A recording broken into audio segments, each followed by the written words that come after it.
مزید ویڈیوز کے لیے ہمارے چینل ہاؤس آف اسلام کو سبسکرائب کرنا نہ بھولیے۔ شکریہ۔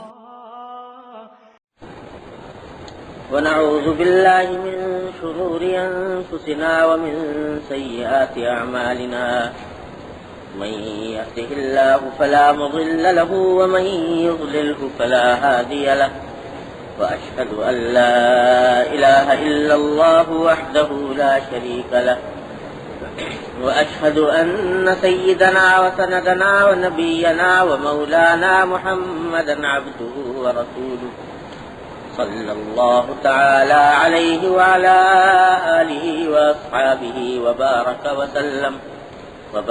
وسلم تسليما كثيرا كثيرا أما بعد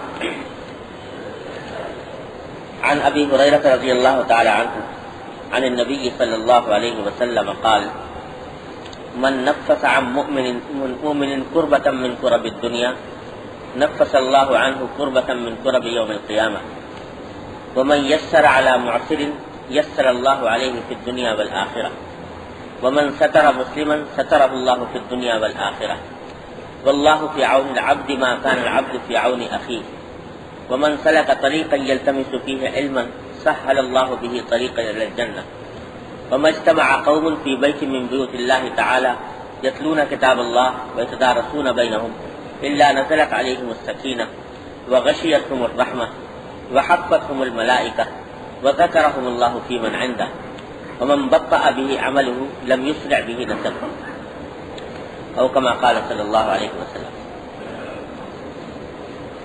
یہ ایک حدیث ہے، حضرت ابو ہریرہ رضی اللہ تعالیٰ عنہ نے روایت کی ہے، اور اس میں حضرت صلی اللہ علیہ وسلم کے ارشاد فرمودہ بہت سے جملے روایت فرمائے ہیں۔ ان میں سے ہر جملہ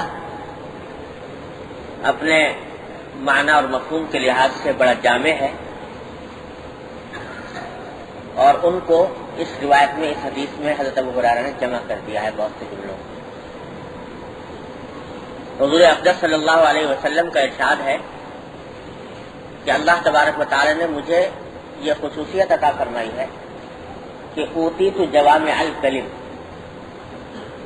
مجھے ایسے کلمات عطا کیے گئے ہیں اللہ جل جلالہ کی طرف سے جو جامع ہیں، یعنی بولنے میں مختصر، الفاظ تھوڑے، لیکن معنی کے اعتبار سے، مفہوم کے اعتبار سے اور عمل کرنے کے اعتبار سے بڑے جامع ہیں۔ تو حضرت صلی اللہ علیہ وسلم کے ایسے ارشادات جو چھوٹے چھوٹے جملوں پر مشتمل ہیں لیکن بڑے معنی پر حاوی ہیں، ان کو جوامع الکلم کہا جاتا ہے۔ تو حضرت ابو ہریرہ رضی اللہ تعالیٰ عنہ نے اس حدیث میں حضرت صلی اللہ علیہ وسلم کے بہت سے جوامع الکلم روایت فرمائے ہیں جو مختلف موضوعات سے متعلق ہیں۔ ان میں سے بہت سے جملے وہ ہیں جو پہلے مستقل حدیثوں کی صورت میں آ چکے ہیں، ان کی تشریح بھی بقدر ضرورت کی جا چکی ہے، لہذا اس پر زیادہ مزید بیان کی حاجت نہیں، اور بعض جملے نئے ہیں۔ پہلا جملہ ارشاد فرمایا کہ من نفس عن مؤمن کربۃ من کرب الدنیا نفس اللہ عنہ کربۃ من کرب یوم القیامہ۔ یہ حدیث پہلے بھی آ چکی ہے قدر مختلف لفظوں سے کہ حضرت صلی اللہ علیہ وسلم نے ارشاد فرمایا کہ جو شخص کسی انسان کی دنیا کی بے چینیوں میں سے کوئی بے چینی دور کرے، کسی مشکل میں مبتلا ہے، کسی پریشانی میں گھرا ہوا ہے، کوئی مسلمان اس کی اس پریشانی اور مشکل کو دور کرے اپنے کسی عمل سے، ہمدردی کر کے، کوئی عمل کر کے، تو یہ اتنا بڑا اجر و ثواب کا کام ہے کہ نفس اللہ عنہ کربۃ من کرب یوم القیامہ۔ جو شخص یہ کام کرے گا تو اللہ تبارک و تعالیٰ اس سے قیامت کی بے چینی اور سختیوں میں سے ایک سختی اس کے مقابلے میں دور فرما دے گی۔ یہ حدیث پہلے بھی گزر چکی ہے۔ اور فرمایا کہ ومن یسر علی معسر، یسر اللہ علیہ فی الدنیا والآخرہ. جو شخص کسی تنگ دست آدمی کے لیے کوئی آسانی پیدا کرے. لفظ تو یہی ہے کہ تنگ دست آدمی کے لیے آسانی پیدا کرے، اور مراد اس سے عام طور سے یہ ہوتی ہے کہ ایک شخص جو بیچارہ مقروض ہے،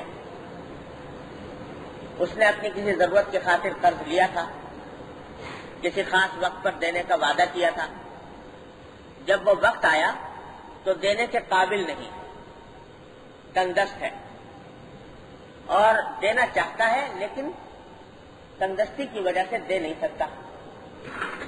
تو اگرچہ دینے والے کو اس سے مطالبہ کرنے کا حق حاصل ہے کہ بھائی میرا قرض ہے مجھے واپس کرو، لیکن اس کی تنگ دستی کو دیکھتے ہوئے اگر وہ اس کو مہلت دے دے اور کہتے اچھا بھائی چلو پھر دے دینا جب تمہیں موقع ہو، جب تمہارے پاس پیسے آ جائیں، تو یہ معنی ہے کسی تنگ دست کے لیے سہولت پیدا کر. تو یہ اگر کوئی شخص ایسا کام کرے تو فرمایا کہ یسر اللہ علیہ فی الدنیا والآخرہ، اللہ تبارک و تعالیٰ اس کے لیے دنیا اور آخرت دونوں میں آسانی پیدا فرمائے. دنیا میں اس کے لیے آسانیاں پیدا ہوں گی انشاءاللہ، اور آخرت کی آسانی کی تو گارنٹی ہے نبی کریم صلی اللہ علیہ وسلم کے ارشاد کے مطابق. کیونکہ قرآن کریم میں ارشاد ہے وَإِن كَانَ ذُو عُسْرَةٍ فَنَظِرَةٌ إِلَىٰ مَيْسَرَةٍ. تمہارا مقروض شخص اگر تنگ دست ہے تو پھر مومن کا کام یہ ہے کہ اس کو اس وقت تک مہلت دے جب تک کہ اس کا ہاتھ کھل جائے اور اس کی تنگ دستی دور ہو جائے، اس میں طاقت پیدا ہو جائے قرضے کی ادائیگی. تو حضور اقدس صلی اللہ علیہ وسلم نے اسی کی روشنی میں بیان فرمایا کہ جو شخص قرآن کے اس حکم پر عمل کرتے ہوئے کسی تنگ دست کو مہلت دے گا تو اللہ تبارک و تعالیٰ دنیا اور آخرت میں اس کے لیے آسانیاں پیدا فرمائیں. اللہ تبارک و تعالیٰ کو نرم خوئی بہت پسند. لوگوں کے ساتھ، اللہ کے بندوں کے ساتھ نرمی کا معاملہ کرنا، یہ اللہ تبارک و تعالیٰ کے ہاں بہت ہی محبوب عمل ہے. اگرچہ حق قانونی طور پر حاصل ہے، جس شخص نے پیسے دیے ہیں قرض کے طور پر اس کو ہر وقت حق حاصل ہے تو مطالبہ کر کے وصول کر کے، یہاں تک کہ قرضی بھی کرا سکتا ہے اس کے گھر کے سامان، قانونی طور پر اس کو قید بھی کرا سکتا ہے، سب کچھ ہے. لیکن ایک مسلمان کے جو اوصاف اسلام چاہتا ہے، مسلمان کے اندر اوصاف وہ یہ ہے کہ محض پیسے ہی کو نہ دیکھو کہ کتنا پیسہ میرا چلا گیا اور کتنا پیسہ میرے پاس آ گیا، بلکہ کسی اللہ کے بندے کے ساتھ نرمی کا معاملہ کر لینا، یہ اللہ تبارک و تعالیٰ کو اتنا محبوب ہے، اتنا محبوب ہے، اتنا محبوب ہے کہ جس کی کوئی حد و انتہا نہیں. اور اس کے بدلے میں اللہ تبارک و تعالیٰ اس کے ساتھ آسانی پیدا کرتا ہے.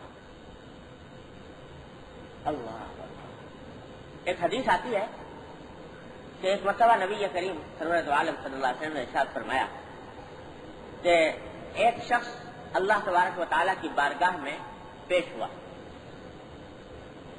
یہ اللہ تبارک و تعالیٰ کی بارگاہ میں پیش ہونا یعنی قیامت کے دن گویا پیش ہوگا جب حساب کتاب ہوگا، اور ہو سکتا ہے کہ اس کا ایک نمونہ پہلے بھی دکھا دیا جاتا ہو کسی وقت. تو اللہ تبارک و تعالیٰ کی بارگاہ میں ایک شخص پیش ہوا. اللہ تبارک و تعالیٰ نے فرمایا کہ بھائی دیکھو اس کا اعمال نامہ، کیا کچھ عمل اس نے کیے تھے. تو معلوم ہوا کہ نیکیوں سے تو تقریباً خالی نظر آتا ہے اس کا عمل. نماز نہیں، روزہ نہیں، عبادتیں نہیں، دن رات اپنا تجارت کرتا رہا، اسی میں لگا ہوا ہے. اور کوئی نیک عمل جس کو عام طور سے عرف عام میں نیک عمل کہا جاتا ہے وہ اس سے خالی. تو اللہ تبارک و تعالیٰ نے پوچھا ان فرشتوں سے جو اس کا نامہ اعمال دیکھ رہے تھے. اللہ تعالیٰ جانتے سب ہیں، لیکن وہ مظاہرہ اپنے بندوں کے سامنے کرانے کے لیے پوچھتے ہیں کہ بھائی ذرا دیکھو کوئی اور، چلو عبادت تو نہیں ہے لیکن کوئی اور نیک عمل ہے اس کا کہ نہیں. تو انہوں نے کہا صاحب ایک عمل ہے، اور وہ یہ کہ یہ شخص ویسے تو کوئی خاص عمل نہیں کرتا تھا لیکن تجارت کرتا تھا، اور اس کے جو غلام ہوتے تھے ان کو تجارت کے لیے بھیجا کرتا تھا کہ جا کر سامان بیچیں اور پیسے لا کرتے ہیں. ان کو یہ تاکید کر رکھی تھی کہ بھائی ایک کام کرنا کہ جس سے چاہو وہ معاملہ کر لو، لیکن اگر تمہارے سامنے والا آدمی تنگ دست ہے، مفلس ہے، تو اس کے ساتھ نرمی کا معاملہ ہے۔ اگر ادھار دیا ہے اس کو تو اس ادھار کے وصول کرنے میں بہت سختی سے کام مت لیں، اور جب دیکھو کہ تنگ دست ہے تو اس کو معاف کر دیا کرنا، کبھی مہلت دے دی کبھی معاف کر دیا۔ چنانچہ ساری عمر تجارت میں یہ وتیرہ رہا کہ جب کوئی تنگ دست آدمی سے معاملہ ہوا تو اس کو یا تو مہلت دے دی یا زیادہ اس کو موقع ہوا تو اس کو معاف ہی کر دیا، چلو اچھا بھائی چلو معاف کر دیا۔ تو یہ معمول اس کا تھا، اور تو نیک عمل نہیں ہے، لیکن یہ نیک عمل ہے کہ تنگ دست سے معافی، تنگ دست کو معاف کر دیا کرتا تھا۔ تو اللہ جل جلالہ نے فرمایا کہ اچھا یہ میرے بندوں کے لیے معافی کا سبب بنتا تھا، بندوں کو معاف کرتا تھا، تو میں اس بات کا زیادہ مستحق ہوں کہ اس کو معاف کروں۔ چنانچہ فرمایا کہ اس سے درگزر کرو اور بھیجو تجھے۔ اللہ تبارک و تعالیٰ کو اتنا پسند ہے معافی کا معاملہ کرنا بندوں کے ساتھ۔ لیکن یہاں ایک بات بتا دوں کہ یہ جو حکم ہے یہ رحمت کا حکم ہے اللہ تبارک و تعالیٰ کی طرف، قانون کا نہیں ہے۔ کوئی شخص سوچے کہ چلو یہ تو اچھا نسخہ ہاتھ آ گیا، نہ نماز نہ روزہ نہ عبادت نہ حج نہ زکات نہ فرائض نہ گناہوں سے بچنے کا اہتمام، بس یہ کام کروں گا کہ لوگوں کو معاف کر دیا کروں گا تو میری بھی اسی طرح چھٹی ہو جائے گی۔ تو یاد رکھیے یہ معاملہ ہے رحمت کا۔ اللہ کی رحمت کسی قاعدے قانون کی پابند نہیں ہوتی، جس کو وہ چاہے اور اپنی رحمت سے بخش دے۔ قانون یہی ہے کہ جو فرائض ہیں ان کی ادائیگی کرنی ہے، جو گناہ ہیں ان سے بچنا ہے۔ اگر گناہ سے نہیں بچتا، فرائض کی پابندی نہیں کرتا، تو محض کسی ایک عمل کی بنیاد پر تکیہ کر کے بیٹھ جائے کہ بس میری چھٹی ہو جائے گی، یہ بات نہیں، یہ قانون نہیں۔ یہ کیا ہے؟ اللہ تعالیٰ کی رحمت۔ وہ جس پتہ نہیں کس جذبے کے تحت، کس نیت اور اخلاص کے ساتھ اس اللہ کے بندے نے یہ کام کیا ہوگا، تو اس پر اللہ تبارک و تعالیٰ کی رحمت جوش میں آ گئی اور اس نے اس کو معاف کر دیا۔ لیکن یہ ہمارے آپ کے لیے کوئی ہمیشہ دستور العمل نہیں ہے، قانون معاملہ قانونی ہے۔ کیا اچھی مثال دی حضرت حکیم الامت صلی اللہ علیہ وسلم نے۔ یہ جو بعض روایتیں آتی ہیں نا، آپ نے سنا ہوگا کہ ایک طوائف تھی، ساری عمر طوائف کا کام کیا، فاحشہ عورت تھی، لیکن ایک مرتبہ ایک کتے کو پانی پلا دیا تو اللہ تبارک و تعالیٰ کو یہ عمل پسند آیا اور اس کے اوپر مغفرت فرمایا۔ یہ نقطہ نوازیاں اللہ جل جلالہ کی یہ رحمت کے پیرائے میں ہیں، لیکن قانون نہیں۔ قانون یہی ہے کہ اللہ کے عائد کیے ہوئے فرائض کو بجا لاؤ، ان کے گناہوں سے بچو۔ اس کی مثال حضرت فرماتے ہیں کہ یوں سمجھو کہ ایک مرتبہ ایک حیدرآباد دکن کے نواب صاحب تھے، نظام حیدرآباد مشہور نواب تھے، تو ان کے ایک وزیر سے انہوں نے اپنے گھر میں دعوت کی، نواب صاحب کو بلایا۔ اب نواب تو بادشاہ، ان کو گھر میں دعوت دی، تو جب وہ گھر میں داخل ہونے لگے تو وزیر صاحب کا جو بچہ تھا وہ کہیں کھیل رہا تھا، تو نواب صاحب کو عادت تھی بچوں سے ذرا چھیڑخانی کرنے کی، اس بچے کو چھیڑ دیا، کہیں اس کا کان پکڑ لیا یا کیا کیا، اس کو چھیڑا جیسے بچوں کو چھیڑ دیتے ہیں۔ بچہ تھا بڑا تیز کر رہا، وہ کیا جانے کہ نواب کون ہے اور بادشاہ کون ہے۔ اس نے وہ کان جو مروڑا تو اس نے اٹھا کر اس کو نواب صاحب کو ایک گالی دے، گالی بھی ایسی کچھ یعنی گالی فوش گالی نہیں، لیکن جیسے خبیث یا شیطان اس طرح کا لفظ کہہ دیا نواب صاحب۔ اب وزیر صاحب نے جو سنا تو ان کی جان نکل گئی کہ بادشاہ کو گالی دے دی میرے بچے نے، اور بادشاہ کی زبان قانون ہوتی ہے، تو یہ جناب پتہ نہیں کیا حشر بنائے گا اس کا۔ تو اس نے اپنی وفاداری جتانے کے لیے تلوار نکالی اور کہا کہ میں ابھی اس کا سر قلم کرتا ہوں، یہ نواب صاحب کو ایسی شان میں اس نے گستاخی کی ہے۔ تو نواب صاحب نے روکا، نہیں بھائی بچہ ہے چھوڑو، باقی بچہ مجھے بڑا ذہین لگتا ہے کہ یہ اتنا اس میں خودداری ہے کہ کوئی آدمی اگر اس کا کان مروڑے تو یہ فوراً اس کے آگے ہتھیار ڈالنے والا نہیں ہے، بلکہ یہ ذہین آدمی ہے، اپنی خودداری کا احساس رکھنے والا ہے، اعتماد رکھنے والا ہے. تو ذہین بچہ معلوم ہوتا ہے، ایسا کرو اس کا ماہانہ وظیفہ جاری کرو. کیونکہ ماہانہ اس کا وظیفہ جاری ہوا، اور وہ وظیفہ اسی نام سے ملا کرتا تھا اس بچے کو. اس وظیفے کا نام تھا وظیفہ دشنام. وظیفہ دشنام، دشنام کے معنی گالی، یعنی یہ گالی دینے کا وظیفہ ہے جو اس بچے کو مل رہا ہے. تو مل گیا بچے کو وظیفہ دشنام کا. حکیم الامت مولانا تھانوی قدس اللہ سرہ فرماتے ہیں کہ اب تم بھی کر لو یہ کام، کہ صاحب یہ گالی دینے سے تو وظیفہ ملتا ہے، لہذا تم بھی جا کر نواب صاحب کو گالی دیا. کوئی کرے گا؟ اس واسطے کہ یہ خاص حالات میں اس بچے کے لیے، خاص طور پر بچے کے حالات کو مد نظر رکھتے ہوئے یہ بادشاہ کی سخاوت کا ایک مظاہرہ تھا کہ گالی دینے کے باوجود اس کو نواز دیا. لیکن یہ کوئی عام قانون نہیں کہ وہ اس کے دیکھ کر یہ کام کرنا شروع کر دیں کہ وہ گالی دیں گے تو وظیفہ ملے گا. اب کوئی گالی دے گا تو پٹائی ہوگی، جیل میں بند کر دیا جائے گا. عجب نہیں سر قلم ہو جائے. تو یہ معاملہ ہے اللہ جل جلالہ کی نقطہ نوازیوں کا، کہ کسی کو کسی نقطے سے نواز دیا، کسی کو کسی نقطے سے نواز دیا، کسی کا کوئی عمل قبول فرما لیا، کسی کا کوئی عمل قبول فرما لیا. ان کی رحمت ہے، وہ کسی قید کی، کسی شرط کی، کسی قانون کی پابند نہیں. وسعت رحمتی کل شیء، قرآن کریم میں فرماتے میری رحمت تو ہر چیز پر وسیع. تو اس واسطے کسی کے ساتھ ناانصافی کبھی نہیں ہوتی، لیکن کسی کو بعض اوقات کسی عمل پر نواز دیا جاتا ہے، اللہ تبارک و تعالیٰ کو پسند آ جائے. اس سے یہ نتیجہ تو ضرور نکالا جا سکتا ہے کہ کوئی نیکی کا کام ایسا نہیں ہے جو حقیر ہو. کیا پتا اللہ تعالیٰ کسی نیکی کے کام کو قبول فرمائے اور ان کی بارگاہ میں یہی چیز قبول ہو جائے اور اس سے بیڑا پار ہو. اس لیے کسی نیکی کے کام کو حقیر نہیں سمجھنے چاہیے. لیکن یہ نقطہ کبھی مت نکالنا کہ کیونکہ یہ واقعات سننے میں آئے ہیں کہ اس بات پر بخش دیا، اس بات پر بخش دیا، لہذا اب کچھ اور کرنے کی ضرورت نہیں، نہ نماز پڑھنے کی ضرورت، نہ فرائض ادا کرنے کی ضرورت، نہ گناہوں سے بچنے کی ضرورت، بس ان کی رحمت پر تکیہ کر کے بیٹھ جائیں. تو پہلے حدیث گزری چکی ہے، آپ سب نے سنی ہے کہ اللہ تبارک و تعالیٰ نے فرمایا کہ وہ شخص بدترین عاجز شخص وہ ہے جو اپنے نفس کو خواہشات کے پیچھے چھوڑ دے. جو دل میں آ رہا ہے کر رہا ہے، یہ دیکھے بغیر کہ حلال ہے کہ حرام ہے، جائز ہے کہ ناجائز، اس کے پیچھے لگا رکھا ہے. اور جب کوئی پوچھے کہ بھائی کیا کر رہے ہو تو تمنا علی اللہ، اللہ پر تمنا لگائے بیٹھا، آرزو لگائے بیٹھا. ارے بھائی اللہ میں تو بڑے غفور الرحیم ہے، سب وقت ہے.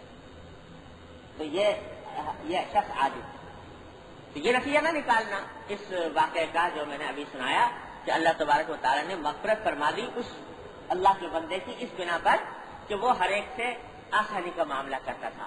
یہ معنی نہیں ہے کہ اب اور کوئی کام کرنے کی ضرورت نہیں. اسی طرح ایک اور حدیث میں فرمایا نبی کریم صلی اللہ علیہ وسلم کہ تم میں سے جو پہلی امتیں گزری ہیں ان میں سے ایک شخص تھا، اس کی اللہ تبارک و تعالیٰ نے مغفرت صرف اس لیے فرما دی کہ کان سہلن اذا باع، سہلن اذا اشترى، سہلن اذا اقتضى، کہ وہ کیا کرتا تھا کہ جب کوئی چیز فروخت کرتا تو فروخت کرنے کے اندر بھی نرمی سے کام لیتا. یہ نہیں کہ پیسے میں لڑ رہا ہے.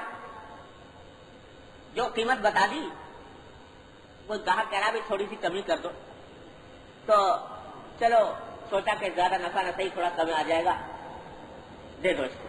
یا کوئی ضرورت مند ہے اگرچہ مجھے پڑتا نہیں کھا رہا لیکن چلو دے دو اس کو. تو جب بیع کرتا یعنی کوئی چیز فروخت کرتا تو نرم خوئی سے معاملہ کرتا، لوگوں کے ساتھ نرمی کا معاملہ کرتا. اور جب خریدتا تو بھی نرمی کا معاملہ کرتا. دوسرے خریدنے جا رہا ہے، دکاندار نے قیمت پیسے بتا دیے جو اپنے خیال میں کچھ زیادہ ہے، ایک آدھ مرتبہ کہہ دیا ہمیں تھوڑا سا کم کر دو.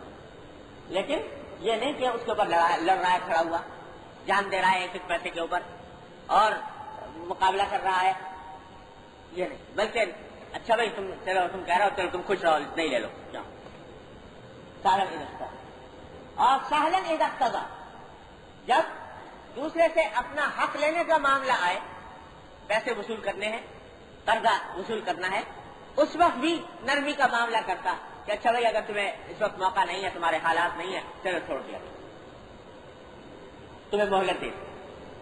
یہ کام کرتا تھا تو اللہ تبارک و تعالیٰ نے فرمایا کہ یہ کیونکہ میرے بندوں کے ساتھ نرمی کا معاملہ کرتا تھا، اس واسطے میں بھی اس کے ساتھ نرمی کا معاملہ کرتا اور اس کو مغفرت فرمایا۔ تو اتنا پسند ہے اللہ تبارک و تعالیٰ کو اپنے بندوں کے ساتھ نرمی کا معاملہ کرنا، جو تنگ دست ہو اس کو آسانی کا راستہ بتا دینا، یہ اللہ تعالیٰ تبارک و تعالیٰ کو بہت ہی زیادہ پسند ہے۔ حضور اقدس سرور دو عالم صلی اللہ علیہ وسلم کا معمول تھا ساری عمر کہ جب کسی سے بیع و شراء کا معاملہ فرمایا، جتنا اپنے ذمہ واجب ہوتا تھا اس سے کچھ زیادہ ہی دیتے۔ اس زمانے میں جو سکے چلتے تھے وہ سونے چاندی کے ہوتے تھے، اور سونے چاندی کے سکے جو ہیں وہ بھی مختلف ہوتے تھے، تو اس لیے گنتی سے نہیں چلتے تھے بلکہ وزن تولا جاتا تھا۔ درہم مثلا چاندی کا بنا ہوا ہے تو وہ تول کر دیکھتے تھے کہ کتنے وزن کا ہے، اس سے قیمت ادا کی جاتی ہے۔ تو حضرت صلی اللہ علیہ وسلم نے ایک چیز خریدی، روایت میں آتا ہے کہ بازار سے خریدی تھی، اب دیکھنا تھا کہ جو درہم دینے ہیں چاندی کے وہ کتنے دینے ہیں، تو ایک بیٹھا ہوا تھا تولنے والا، اس کو دیا اور فرمایا کہ تولو اور تول کر جتنا اس کا حق ہے بیچنے والے کو وہ دے دو، لیکن زن و ارج جھکتا ہوا تولو، جھکتا ہوا تولو، یعنی جتنا واجب ہے میرے ذمہ اس سے کچھ زیادہ دیں۔ اور فرمایا کہ خیارکم احاسنکم قضاء، تم میں سب سے بہتر وہ لوگ ہیں جو اپنا جب کسی دوسرے کا حق ادا کرے تو اچھی طرح ادا کرے۔ اچھی طرح کیسے ادا کریں کہ کچھ زیادہ ہی دے دیں، کم نہ کریں زیادہ دے دیں۔ قرضہ آدھا اپنے ذمہ 100 کا دے دیے 110 کہ جاؤ تھوڑا سا زیادہ ہی دے دیا۔ پریشان نہ کریں، چکر نہ کٹوائیں، ٹال مٹول نہ کریں، یہ ساری باتیں حسن قضا کے اندر داخل ہے، یعنی اچھے طریقے پر ادا کرنا، حسن سلوک کے ساتھ ادا کرنا۔ نبی کریم صلی اللہ علیہ وسلم کا ساری عمر یہی معمول رہا، جس کا کچھ واجب ہوا تو اس سے کچھ زیادہ ہی دے دیں۔ اور حضرت امام ابو حنیفہ رحمۃ اللہ علیہ ہمارے جو مقتدا ہیں فقہ کے اندر، جن کی فقہ کی ہم تقلید کرتے ہیں، جن کی فقہ کے اوپر عمل کرتے ہیں، انہوں نے ایک وصیت نامہ لکھا ہے اپنے شاگردوں کے نام۔ اس وصیت نامے کے اندر فرماتے ہیں کہ میں وصیت کرتا ہوں کہ جب کسی کے ساتھ بیع و شراء کا معاملہ ہو تو اس سے اس کے حق سے کچھ زیادہ ہی دے دیا کرو، کم نہ کیا کرو۔ یہ وصیت فرمائی اسی سنت کی پیروی۔ یہ بھی بھائی سنت ہے، سنت یہ سب سنتیں ہیں نبی کریم صلی اللہ علیہ وسلم۔ سنتیں صرف ہم نے چند یاد کر رکھی ہیں، اس کے اوپر عمل کر لیتے ہیں، لیکن یہ بھی نبی کریم صلی اللہ علیہ وسلم کی سنت کا ایک حصہ ہے اور اس کے اوپر بھی عمل کرنے کی ضرورت ہے۔ اس کی طرف اشارہ فرمایا سرکار نے کہ من یسر علی معسر یسر اللہ علیہ فی الدنیا والآخرہ، جو شخص کسی تنگ دست کے ساتھ آسانی کا معاملہ کرے اللہ تبارک و تعالیٰ دنیا اور آخرت دونوں میں اس کے ساتھ آسانی کا معاملہ کرتا ہے۔ آسانی تو آخرت کی آسانی ہے، لیکن تجربہ یہ ہے کہ ایسا شخص دنیا میں بھی پریشان نہیں ہوتا، اللہ تعالیٰ اس کے لیے دنیا کے اندر بھی آسانی پیدا کرواتا ہے۔ کیوں؟ اس واسطے کہ حدیث میں فرمایا نبی کریم صلی اللہ علیہ وسلم نے کہ ایک فرشتہ ہے جو ہر روز اللہ تبارک و تعالیٰ سے یہ دعا کرتا ہے کہ اللہم اعط لممسک تلفا واعط لمنفق خلفا۔ روز یہ دعا کرتا رہتا ہے فرشتہ کہ اللہ جو شخص پیسوں کو جوڑ جوڑ کے رکھتا ہو، جوڑ جوڑ کے رکھنے کے معنی یہ ہے کہ ہر وقت گن رہا ہے بیٹھا ہوا کہ کتنے ہو گئے، اور خرچ کرتے ہوئے جان نکل رہی ہے، تو جو شخص اس طرح چھپا چھپا کر رکھتا ہے پیسے اور خوب جوڑ جوڑ کر اور خرچ نہیں کرتا، تو اس کو اے اللہ اس کے مال پر ہلاکت ڈال۔ یہ فرشتہ ڈال اس کو ہلاکت ڈال۔ ہلاکت کیسی ڈال کہ کبھی پیسے چوری ہو گئے، کبھی ڈاکہ پڑ گیا، کبھی کوئی نقصان ہو گیا، کبھی کچھ ہو گیا، اور کچھ نہ ہوا تو بے برکتی تو ہوئی۔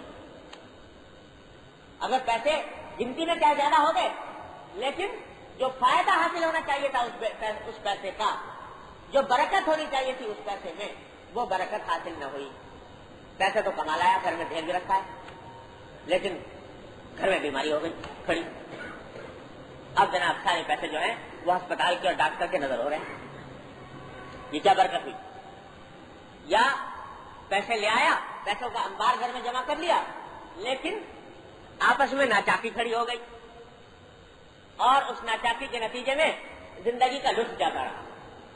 تو یہ سب ہلاکت ہے جو پیسوں پر ہلاکت آتی ہے.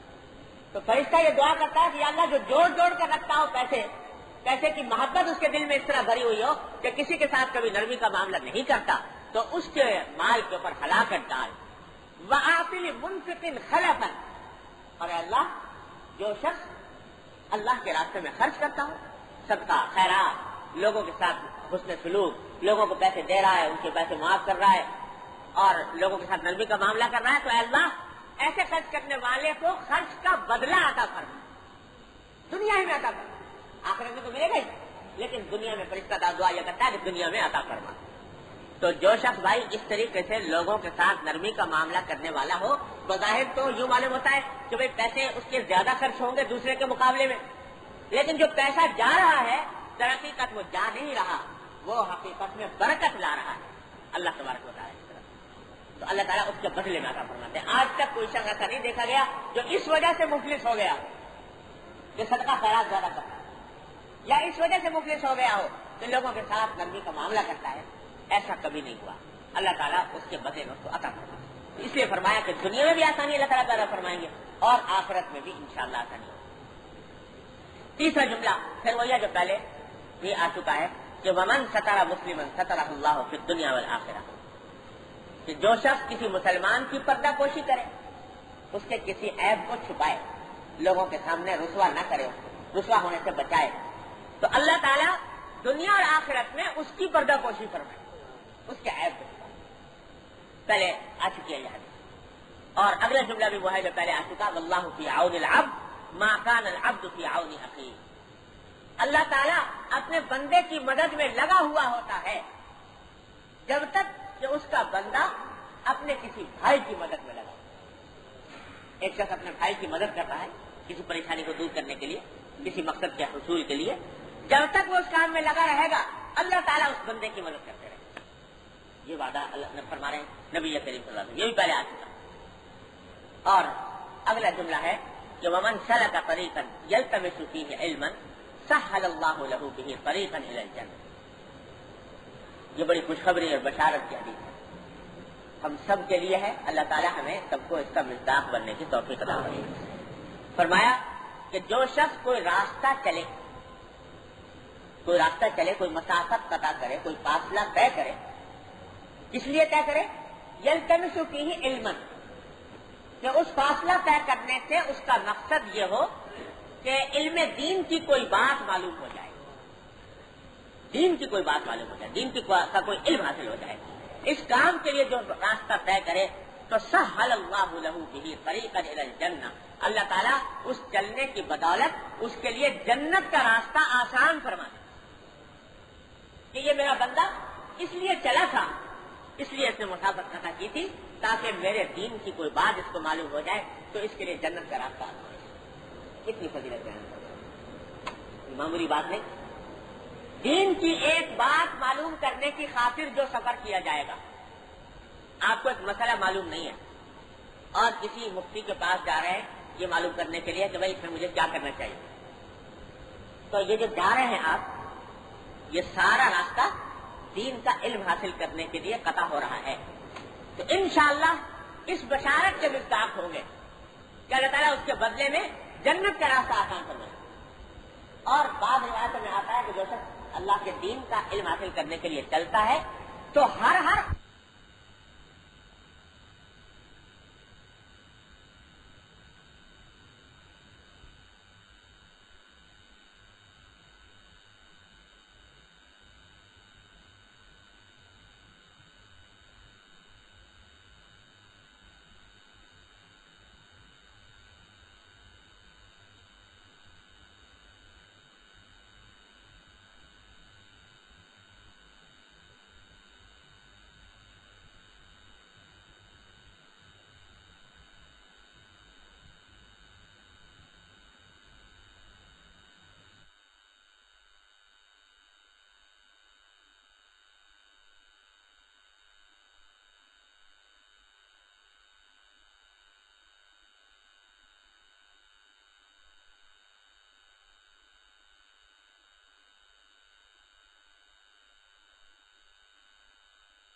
اس لیے نہیں کہ بہت مزیدار واز ہوتا ہے، مزہ لینے کے لیے نہیں، قصے سننے کے لیے نہیں، شعر سننے کے لیے نہیں، بلکہ اس لیے کہ دین کی بات معلوم ہوتی ہے اور نبی کریم سرور دو عالم صلی اللہ علیہ وسلم کا کوئی ارشاد معلوم ہوتا ہے یا اللہ تبارک و تعالیٰ کا کوئی حکم سامنے آتا ہے، اس غرض کے لیے جو چل کر گئے تو اللہ تبارک و تعالیٰ کی رحمت سے یہ فضیلت حاصل ہوتی ہے۔ اللہ، ہم کیا کریں گے علم حاصل کرنے کے لیے، کیا محنت اٹھائیں گے جو ہمارے اسلاف اٹھا گئے۔ آج یہ حدیث ہم پڑھ رہے ہیں نا بیٹھے ہوئے، کہ بڑے آرام سے کتاب کھولی اور کتاب کھول کر پڑھنی شروع کر دی اور اس کا مطلب بتلانا شروع کر دیا، اس کے اوپر بات کہنا شروع کر دیا، اس کا بیان کرنا شروع کر دیا۔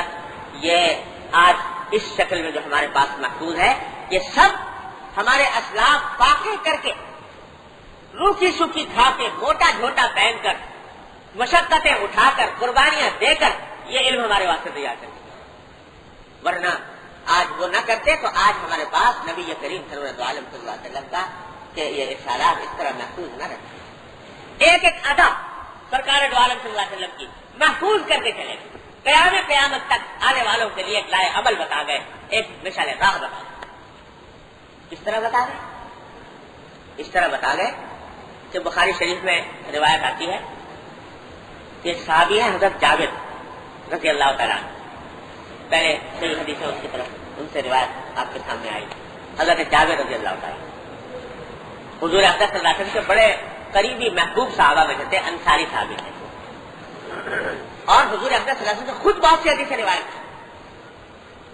تو ایک دن بیٹھے ہوئے تھے حضور اقدس صلی اللہ علیہ وسلم کے وصال کے بعد، تو پتہ لگا کہ ایک حدیث ایسی ہے تہجد کی فضیلت کے بارے میں، تہجد کی فضیلت کے بارے میں ایک حدیث ایسی ہے جو میں نے تو سنی نہیں، لیکن ایک صحابی نے سنی تھی رسول اللہ صلی اللہ علیہ وسلم سے براہ راست، بالواسطہ ان کو پہنچی کہ فلاں صحابی یہ روایت کرتے ہیں، تو دل میں خیال آیا کہ میں بالواسطہ کیوں یہ حدیث رکھوں اپنے پاس، بلا واسطہ جو صحابی روایت کرتے ہیں ان سے جا کر کیوں نہ پوچھوں۔ تو معلوم کیا کہ وہ کہاں ہیں، تو معلوم ہوا کہ دمشق میں، شام، اور خود ہے مدینہ طیبہ، اور شام کے معنی یہ کہ تقریباً 1400-1500 کلومیٹر کا فاصلہ ہے مدینہ طیبہ، اور میں نے سفر کیا ہے اس راستے کے اوپر کہ وہ سارا لق و ڈق صحرا، جس میں کوئی ٹیلا نہیں، کوئی پتی نہیں، کوئی درخت نہیں، کوئی جھاڑی نہیں، اس طرح کا راستہ ہے مدینے سے دمشق تک۔ بس خیال آیا کہ حضور اقدس صلی اللہ علیہ وسلم کا ارشاد ہے، اب آج لگا یہ ارشاد بھی کوئی ایسی بات نہیں کہ جس سے کوئی نیا حکم معلوم ہو رہا ہو، فضیلت تہجد کی اس کے بارے میں ایک حدیث تھی، اور وہ سنی ہوئی تھی کسی اور تہوار پر، لیکن چاہتے تھے کہ براہ راست اس سے سن لیں جس نے اپنے کانوں سے سرکار دو عالم صلی اللہ علیہ وسلم سنی۔ اسی وقت اونٹ منگوایا، اونٹ کے اوپر سوار ہوئے اور یہ 1500 کلومیٹر کا فاصلہ طے کر کے دمشق پہنچے، اور معلومات کی کہ کس جگہ رہتے ہیں، وہاں جا کر ان کی خدمت میں حاضر ہوئے، دستک دی اور پوچھا کہ بھائی کیا، انہوں نے پوچھا بھائی کیسے آنا ہوا کیا، تو انہوں نے کہا کہ میں نے سنا ہے کہ آپ اس موضوع کی ایک حدیث آپ کے علم میں ہے جو آپ نے رسول اللہ صلی اللہ علیہ وسلم سے سنی تھی، تو میں وہ حدیث آپ کی زبانی سننے آیا۔ تو جب انہوں نے دیکھا تھا کہ مدینے سے تم اسی کام کے لیے آئے ہو، کہ ہاں اسی کام کے لیے آئے مدینے سے، تو انہوں نے کیا کہ وہ حدیث تو میں تمہیں بعد میں سناؤں گا، لیکن پہلے ایک اور حدیث سن لو جو میں نے رسول اللہ صلی اللہ علیہ وسلم سے سنی تھی، اور یہ حدیث سنائی۔ یہ حدیث یہ ہے کہ جو شخص کوئی راستہ قطع کرے جس کے ذریعے علم حاصل کرنا چاہتا ہو اللہ تبارک و تعالیٰ کے دین کا، تو اللہ تعالیٰ اس کے لیے راستہ جنت کا آسان فرما۔ یہ پہلے مجھ سے خوشخبری سن لو، اس کے بعد میں وہ حدیث سنا، پھر وہ حدیث سنا۔ جب حدیث سنا لی تو جابر سے کہا کہ آئیے اب بیٹھیے، کچھ کھانا وانا کھائیے، کہا کہ نہ کھانا نہیں کھاؤں گا، بیٹھوں گا نہیں، کہا کہ اب تو میں نے آپ کا مقصد حل کر دیا، اب تو تھوڑی دیر بیٹھ جائیں، کہا کہ نہیں، میں یہ چاہتا تھا کہ یہ پورا سفر صرف رسول اللہ صلی اللہ علیہ وسلم کی حدیث کی خاطر ہو، اس میں کوئی اور شائبہ داخل نہ، اس واسطے میں نے یہ سفر طے کیا، میں اور کوئی کام نہیں کرنا چاہتا، یہ حدیث مجھے مل گئی، میرا مقصد حاصل ہو گیا، السلام علیکم واپس جا مدینہ۔ ایک حدیث کی خاطر اتنا لمبا چوڑا سفر، ایک مثال بتائیے میں نے آپ کو، اٹھا کر دیکھے صحابہ کرام کے حالات، تابعین و تبع تابعین کے حالات، ایک ایک نے یہی کام کیا کہ دین کا علم حاصل کرنے کے لیے یہ حدیثیں جن کو آج ہم بیٹھے ہوئے اکٹھے پڑھ رہے ہیں پکی پکائی روٹی کی شکل میں ہمارے سامنے ہے۔ یہ اللہ کے بندوں نے جانیں قربان کی ہیں اور اپنے مال قربان کیے ہیں، مشقتیں اٹھائی ہیں، قربانیاں دی ہیں، جب جا کر یہ علم ہم تک پہنچا ہے۔ تو یہ تو وہ کر گئے، اگر ہمارے ذمہ ہوا ہوتا تو یہ دین ضائع ہو چکا ہو، اللہ بچا۔ تو اللہ تعالیٰ نے وہ قوم پیدا کی تھی اسی کام کے لیے کہ وہ دین کو آنے والی نسلوں کے لیے محفوظ کر۔ اللہ تبارک و تعالیٰ کا فضل و کرم ہے، یہ محفوظ ہے۔ اب کام صرف کیا ہے کہ کتاب محفوظ ہے، کتابیں چھپی ہوئی ہے، اللہ تعالیٰ کے فضل و کرم سے ہر دور کے اندر پڑھانے والے، پڑھنے والے، جاننے والے موجود رہے ہیں ہر جگہ۔ اب صرف اتنا کام ہے کہ ان کے پاس چلے جاؤ اور جا کر معلوم کر لو، وہی کام نہیں ہوتا۔ تو لیکن جہاں کہیں کسی کو اللہ کے بندے کو توفیق ہو جائے اس کام کی، تو اس کے لیے اتنی بشارت عظیم بیان فرمائی نبی کریم صلی اللہ علیہ وسلم۔ انشاءاللہ یہ جو ہم لوگ یہاں پر جمع ہوتے ہیں، اللہ تعالیٰ اس میں اخلاص پیدا فرمائے کہ یہ مقصد اس کا یہی ہے کہ دین کی بات پڑھیں اور پڑھائیں، سنیں اور سنائیں اور دین کا علم حاصل کریں۔ تو انشاءاللہ یہ آنا اللہ کی رحمت سے چلتے وقت نیت کر لیا کیجیے، چلتے وقت اس حدیث کو مستحضر کر لیا کہ ہم یہ دین کا علم حاصل کرنے جا رہے ہیں، اللہ تعالیٰ اس حدیث کی برکات ہم کو عطا فرما دے اور اس کی بشارت میں ہم کو بھی داخل فرما دے۔ لا الہ الا اللہ۔ پھر ایک اور بشارت فرمایا وَمَا اجْتَمَعَ قَوْمٌ فِي بَيْتٍ مِّن بُيُوتِ اللَّهِ تَعَالَىٰ يَتْلُونَ كِتَابَ اللَّهِ وَيَتَدَارَسُونَ بَيْنَهُمْ إِلَّا نَزَلَتْ عَلَيْهِمُ السَّكِينَةُ وَغَشِيَتْهُمُ الرَّحْمَةُ وَحَفَّتْهُمُ الْمَلَائِكَةُ وَذَكَرَهُمُ اللَّهُ فِي مَن عِندَهُ۔ اللہ فرمایا کہ کوئی قوم کسی بھی اللہ کے گھر میں، یعنی کسی مسجد میں، اللہ کے گھر میں کوئی قوم بیٹھ جائے جمع ہو کر، قوم سے مراد گروہ، کوئی جماعت، کوئی مجمع، اللہ کے گھروں میں سے کسی گھر میں یعنی مسجد میں جمع ہو کر بیٹھ جائے، کس لیے؟ اللہ کی کتاب کی تلاوت اور اللہ کی کتاب کا درس اور تدریس، یعنی اللہ کے دین کی باتوں کے کرنے اور کرانے، سننے اور سنانے کے لیے، جو اس کا مذاکرہ ہو، اس کا ذکر ہو اور باتیں وہاں پر اللہ کے دین کی جائیں، اللہ کی کتاب کی جائیں، اللہ کے رسول صلی اللہ علیہ وسلم کی جائیں۔ جب کوئی قوم اس مقصد کے لیے جمع ہو جاتی ہے اللہ کے گھروں میں سے کسی گھر میں، تو کیا ہوتا ہے؟ اللہ الا نزلت علیہم الملائکہ، جس وقت وہ یہ لوگ یہ کام کر رہے ہوتے ہیں اس پر اللہ کے فرشتے نازل ہوتے ہیں ان کے اوپر، وغشیتہم الرحمہ، اللہ تعالیٰ کی رحمت ان کو ڈھانپ لیتی ہے، وحفتہم الملائکہ، اور چاروں طرف ان کے ملائکہ کھڑے ہو جاتے ہیں، ملائکہ ان کو گھیر لیتے ہیں، اس مجلس کو، اس مجمع کو ملائکہ گھیر لیتے ہیں۔ ملائکہ گھیرنے کے کیا معنی؟ کچھ کہے کہ صاحب ملائکہ نے گھیر لیا، ہمیں کیا فائدہ ہوا؟ ملائکہ کے گھیرنے کے معنی یہ ہے کہ اللہ تبارک و تعالیٰ کی رحمت متوجہ ہے، وہ ملائکہ رحمت ہے، وہ دعا کرنے والے ملائکہ ہیں، وہ ان کے لیے استغفار کرنے والے ملائکہ ہیں، وہ ان کے لیے اللہ تبارک و تعالیٰ کے حضور التجا کرنے والے ملائکہ ہیں کہ یا اللہ یہ لوگ آپ کے دین کے خاطر جمع ہوئے ہیں، آپ اپنی رحمت سے ان کی مغفرت فرمائیے، ان کے اوپر رحمت نازل فرمائیے، ان کے گناہ معاف فرمائیے، ان کو دین کی توفیق عطا فرمائیے۔ یہ دعائیں کرتے ہیں ملائکہ، جب جمع ہو جاتے ہیں اوپر سے نازل ہوتے ہیں، چاروں طرف سے گھیر لیتے ہیں اس مجمع میں۔ اور اس سے بھی آگے کی بات سبحان اللہ کہ وَذَكَرَهُمُ اللَّهُ فِي مَنْ عِندَهُ، کہ اللہ تبارک و تعالیٰ اپنی محفل میں ان سب کا ذکر فرماتے ہیں کہ میرے دیکھو بندے ہیں، وہ اور سارے کام چھوڑ چھاڑ کر اس وقت میری خاطر جمع ہوئے، اس وقت میرا ذکر کرنے کے لیے، میرا ذکر سننے کے لیے، میرے دین کی بات سننے کے لیے جمع ہوئے ہیں۔ یہ ذکر فرماتے ہیں اپنے ارد گرد کے ملائکہ کے ساتھ۔ یہ اللہ تعالیٰ ذکر فرما رہے ہیں کہ میرے بندے جمع ہوئے ہیں، معمولی بات ہے، ذکر میرا مجھ سے بہتر ہے کہ اس محفل میں، ذکر میرا مجھ سے بہتر ہے کہ اس محفل میں ہے۔ اللہ تبارک و تعالیٰ ذکر فرما رہے ہیں فرشتوں کے مجمع میں کہ میرے بندے یوں کام کر رہے ہیں۔ اللہ معمولی بات ہے کہ محبوب حقیقی ذکر فرمائے، ارے کام تو ہمارا تھا نا کہ ان کا ذکر کرتے. اذکرونی انہوں نے فرمایا نا، لیکن ساتھ میں اس کا صلہ بھی دیا کہ اذکرونی اذکرکم، میرا ذکر کرو گے میں تمہارا ذکر کروں، میں تمہارا یاد کروں. تم مجھے یاد کرو گے میں تمہیں یاد کروں. ہمارا ذکر کیا حقیقت رکھتا ہے؟ ہم ذکر کر لیں تو کیا، نہ کریں تو کیا. ان کی عظمت و جلال میں، ان کی کبریائی میں ہمارے ذکر سے کوئی ادنا حبہ برابر اضافہ نہیں ہوتا. ساری عمر ذکر چھوڑ دے، ساری دنیا چھوڑ دے، ان کی عظمت و جلال اور کبریائی میں حبہ برابر کبھی نہیں آتی. ایک بھنگے نے، ایک تنکے نے اللہ کا ذکر کر لیا تو کیا کر لیا. لیکن وہ ذکر کریں بندے کا کہ میرا بندہ یہ کر رہا ہے، میرے بندوں تو میرے بندے یہ کر رہے ہیں، تو یہ معمولی بات نہیں. اسی واسطے ایک مرتبہ اللہ حضور اکرم صلی اللہ علیہ وسلم نے ایک مرتبہ حضرت ابی بن کعب، مشہور صحابی ہیں، اور سارے صحابہ کرام میں اللہ تعالیٰ نے ہر ایک صحابی میں الگ الگ خصوصیات رکھی تھی. تو حضرت ابی بن کعب کی خصوصیت یہ تھی کہ قرآن کریم بہترین پڑھتے تھے. حضرت ابی بن کعب رضی اللہ عنہ، اس لیے حضور نے فرمایا اقرأہم ابی بن کعب، سارے میرے صحابہ میں سب سے بہتر قرآن شریف پڑھنے والے وہ ابی بن کعب. تو ایک دن حضور صلی اللہ علیہ وسلم بیٹھے ہوئے تھے، حضرت ابی بن کعب بھی بیٹھے تھے. تو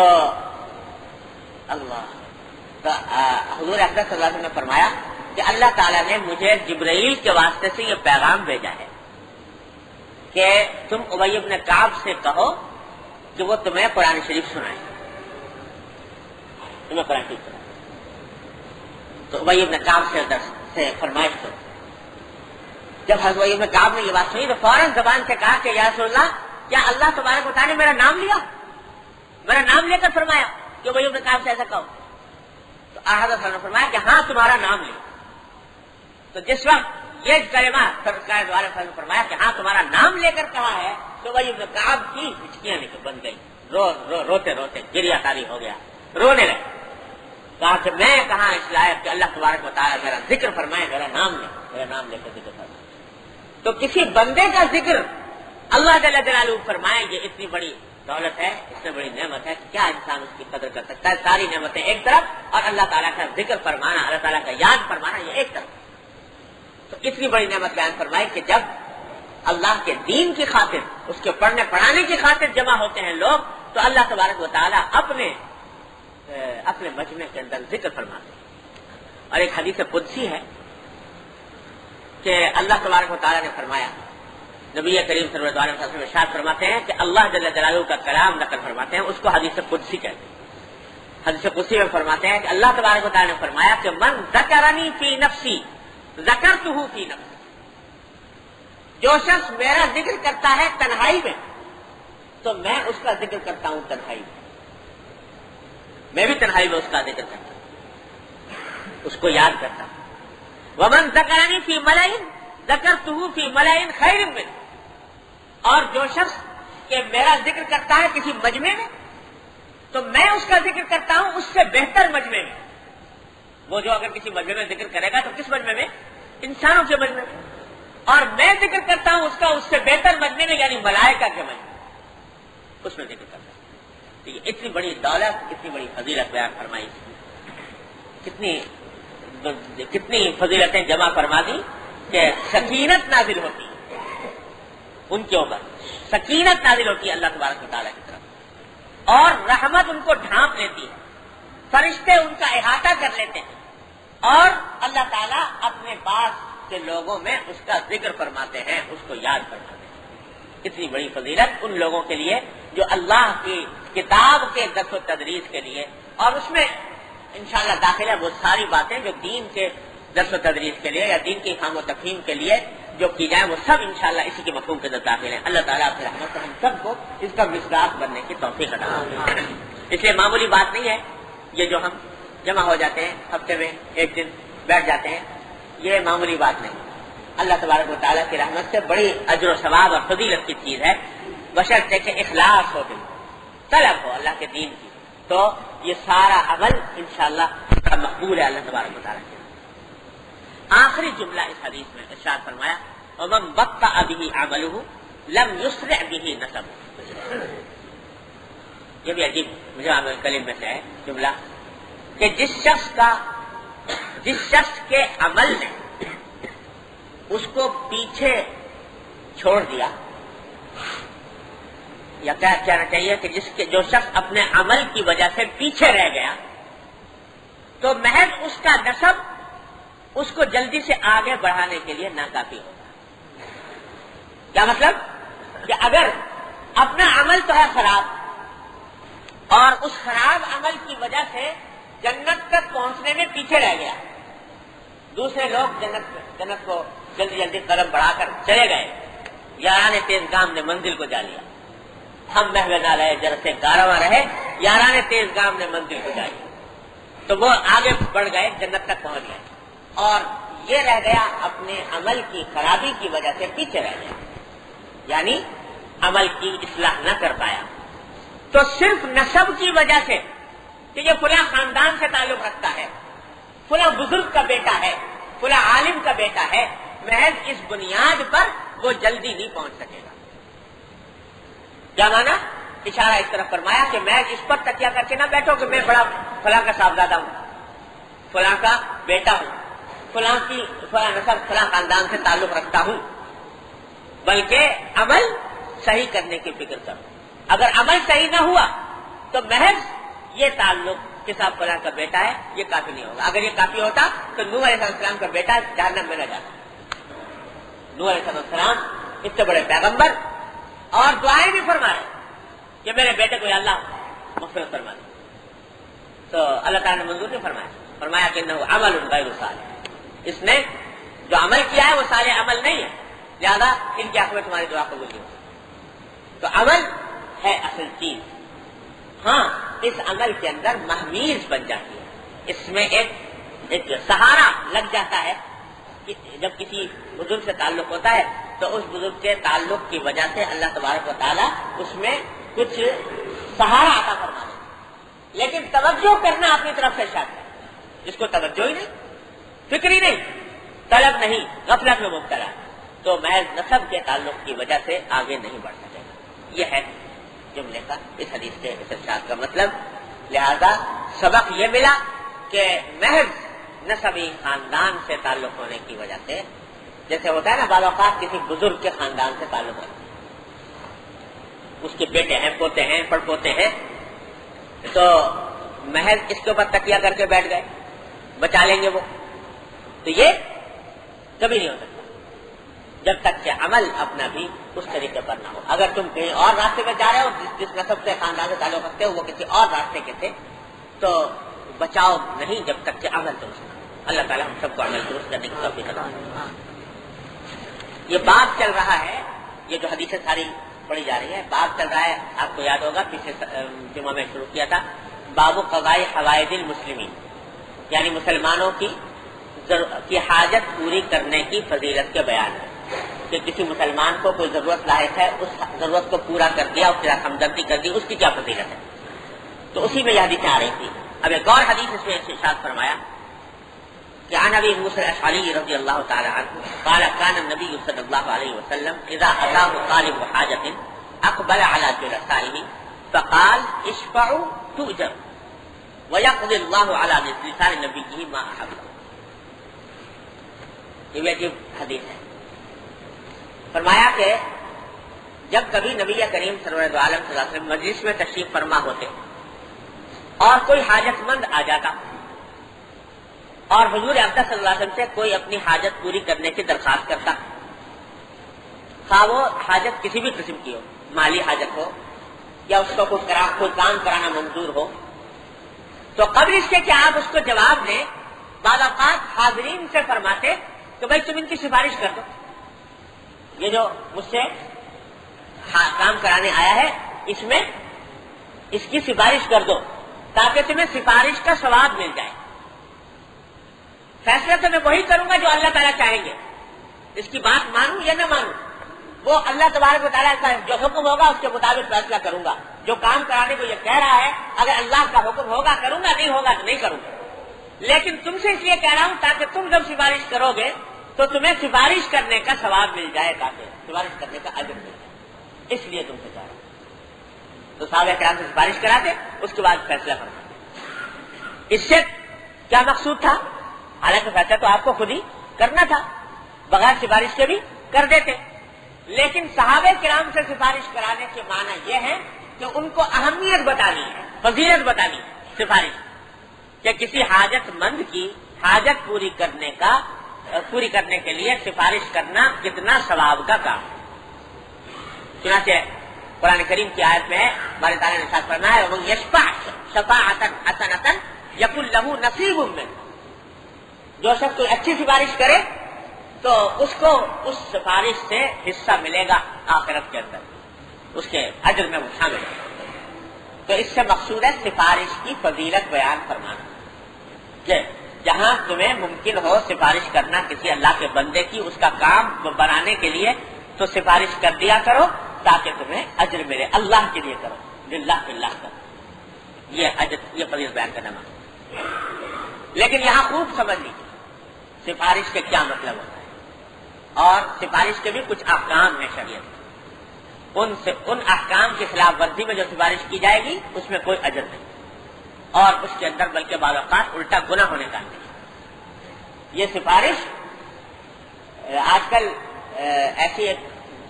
ایسا مسئلہ چل پڑا ہے کہ سفارش کے پتہ نہیں کیا معنی سمجھ لیے ہیں لوگوں نے.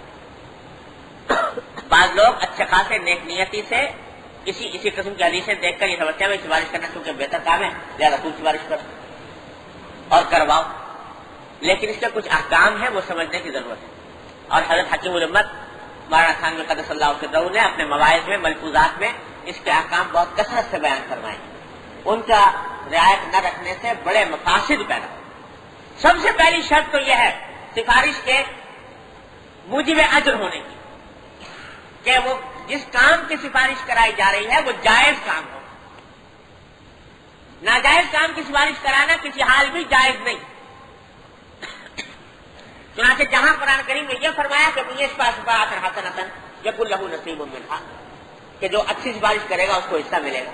وہیں یہ بھی فرمایا وَمَن يَشْفَعْ شَفَاعَةً سَيِّئَةً يَكُن لَهُ كِفْلٌ مِّنْهَا، کہ اگر کوئی بری سفارش کرے گا تو اس کا بھی حصہ ملے گا آخرت، اس کا بھی گناہ. تو جو کام کے ناجائز ہے اس میں سفارش کرنا. ایک شخص جو ہے وہ کسی کام کا اہل نہیں ہے، وہ چاہتا ہے کہ مجھے وہ ملازمت مل جائے یا مجھے وہ منصب مل جائے. وہ آپ کے پاس آیا کہ صاحب آپ کے فلاں صاحب جاننے والے ہیں، ان سے میں نے سفارش کرا کے میرا کام کروا دیا. اب آپ نے یہ سوچ کر کہ سفارش کرنا تو بڑے اجر کا کام ہے، لہذا اس کی سفارش کر دی اس کے پاس، اور وہ نااہل آدمی لگ گیا وہاں جو حقیقت میں اہل نہیں تھا. آپ کی سفارش کی بدولت لگ گیا وہ نااہل. تو اب وہ نااہلی کے نتیجے میں جتنے برے کام کرے گا، جتنے غلط کام کرے گا، اس کا وبال سفارش کرنے والے کے نام ہے اعمال میں. یہ ہے معنی وَمَن يَشْفَعْ شَفَاعَةً سَيِّئَةً يَكُن لَهُ كِفْلٌ. تو اس واسطے سفارش کرنے سے پہلے دیکھو کہ آیا واقعی جائز کام ہے کہ ناجائز کام. سب سے پہلی شرط یہ ہے جس کا آج کل لحاظ نہیں رہا، جس کا دھیان نہیں، یا تو سفارش کرتے نہیں، اور اگر کریں گے تو ایسے کاموں میں کریں گے جو جائز کام نہیں ہو، ناجائز طریقے سے.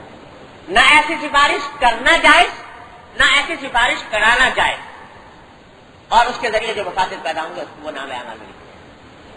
ایک اصول تو یہ یاد رکھیے ہمیشہ. یہ تو خیر ایسی بات ہے کہ ہر آدمی کو پتہ ہوتی ہے، چاہے عمل کرے یا نہ کرے، بہرحال یہ محسوس کرتا ہے کہ ناجائز کام میں سفارش نہیں کرنی چاہیے. ناجائز سفارش میں یہ ہوتا ہے کہ ایک مرتبہ آپ نے حدیث سنی ہوگی کہ حضرت نبی کریم صلی اللہ علیہ وسلم کے عہد مبارک میں ایک خاتون تھی، ان کا نام فاطمہ تھا، فاطمہ مخزومیہ. انہوں نے چوری کر لی. چوری کے نتیجے میں ہاتھ کٹنا تھا، حد شریف ہاتھ کٹنے کی تھی. تو اب جناب وہ تھی بڑے اعلیٰ خاندان کی عورت. اب وہ خاندان والے بڑے پریشان ہوئے کہ ان کے تو ہاتھ کٹے گا. تو انہوں نے سوچا کہ کوئی راستہ نکالو کہ حضور اقدس صلی اللہ علیہ وسلم کی خدمت میں جا کر سفارش کی جائے کہ ان کا ہاتھ نہ کاٹے. کس سے سفارش کروائیں؟ منہ نہیں کھلتا حضور اقدس صلی اللہ علیہ وسلم کی خدمت میں یہ بات کہتے ہوئے. تو حضور اقدس صلی اللہ علیہ وسلم کے صحابہ کرام نے دیکھا کہ سب سے زیادہ لاڈلے کون؟ تو معلوم ہوا کہ صاحب حضرت اسامہ بن زید رضی اللہ تعالیٰ عنہ حضور اقدس صلی اللہ علیہ وسلم کے متبنہ بیٹے کے بیٹے. اسامہ ابن زید رضی اللہ عنہ. معلوم ہے کہ حضور صلی اللہ علیہ وسلم کے بڑے لاڈلے ہیں اور بے تکلفی سے بات کیا دیتے ہیں حضور صلی اللہ علیہ وسلم کی خدمت میں, تو ان سے کہو. اور باقی تھے لاڈلے حضرت اسامہ, ان سے جا کر کہا کہ آپ ہماری سفارش کر دیجئے کہ یہ سزا موقوف ہو جائے, کوئی اور جتنا کوئی جرمانہ جو کوئی اور کوئی سزا دے دیں مگر یہ سزا موقوف کر. جس وقت حضرت اسامہ رضی اللہ تعالیٰ عنہ نے یہ بات جا کر کہی نبی کریم صلی اللہ علیہ وسلم کی خدمت میں, تو روایت میں آتا ہے کہ حضرت صلی اللہ علیہ وسلم کا چہرہ انور غصے سے سرخ ہو اور فرمایا کہ اتشفع فی حد من حدود اللہ, کیا اللہ کے حدود میں سے کسی حد میں تم سفارش کرنے آئے ہو میرے پاس؟ یاد رکھو کہ ایسی سفارش جو ہے یہ نہ قابل قبول ہے نہ جائز. اور فرمایا کہ یہ پہلی امتوں کا معاملہ تھا کہ کسی بڑے خاندان والے چھوٹے خاندان والے سے گناہ ہوا تو اس کے اوپر تو سزا جاری کر دی, اور کسی بڑے بااثر آدمی کی طرف سے گناہ ہو گیا تو اس کو چھوڑ دیا. میں یہ کام نہیں کر سکتا. تو یہ سفارش تھی مگر رد کرنا ناجائز. یہ تو لوگ عام طور سے جانتے ہیں, لیکن ایک بات اور سمجھنے کی ہے. اچھا تو وقت ہم کھڑا نہیں, کتنے بجے ہیں؟ اچھا تو پھر انشاءاللہ اس کو اگلے جمعہ میں پورا کریں گے, کیونکہ بات یہ ذرا لمبی ہے, سمجھنے کی ہے اللہ تعالیٰ کی رحمت سے. باقی بات انشاءاللہ ہے.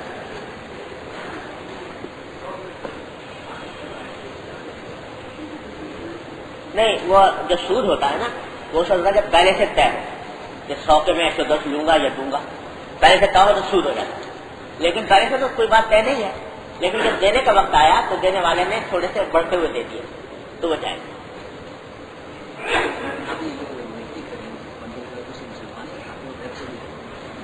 اس میں نیکیوں کے اندر مختلف قسمیں ہیں نیکیوں. بہت سی اکثر نیکیاں تو ایسی ہیں جو غیر مسلم کے ساتھ بھی کرنے میں ثواب ہے, لیکن بعض نیکیاں ایسی ہیں جو غیر مسلم کے ساتھ نہیں ہیں. مثلا زکات ہے, غیر مسلم کو نہیں دی جاتی, مسلمان کو دی جائے گی, غیر مسلم کو نہیں دی جاتی. یہ بھی تو ضروری ہے. اس کے ساتھ بھی وہ اگر مثلا یہ جو آسانی کرنے کا معاملہ ہے پیسے وصول کرنے میں, اس میں غیر مسلم کے ساتھ بھی آسانی کرنے میں وہی اجر ہے جو مسلمان کے ساتھ کرنے. دعا فرما لیجیے. اللہ صلی اللہ علیہ وسلم.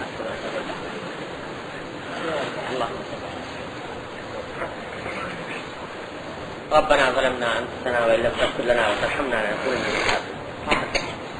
ربنا ظلمنا انفسنا وان لم تغفر لنا وترحمنا لنكونن من الخاسرين. ربنا آتنا في الدنيا حسنة وفي الآخرة حسنة وقنا عذاب النار.